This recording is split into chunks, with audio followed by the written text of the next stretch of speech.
Besar Dayah Mini Aceh mengucapkan terima kasih banyak atas acara ini, dan semoga nanti materi-materi yang disampaikan dapat kita amalkan sesuai dengan harapan daripada pihak panitia dan menjadi bekal kita, aktivitas kita sehari-hari, bagaimana cara ataupun bagaimana gaya hidup kita pasca kita dilanda oleh wabah COVID-19 yang telah berlalu.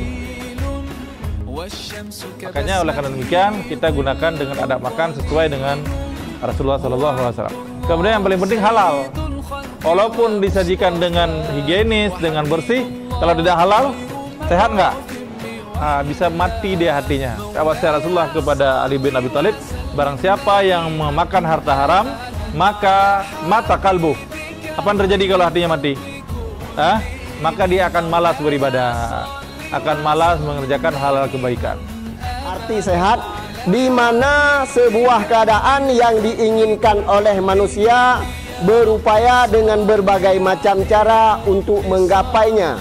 Banyak orang kaya tapi tidak sehat, banyak orang kaya yang menghabiskan uangnya untuk mencapai kesehatan. Itu yang namanya sehat, baik dari fisik, jasmani, dan rohani.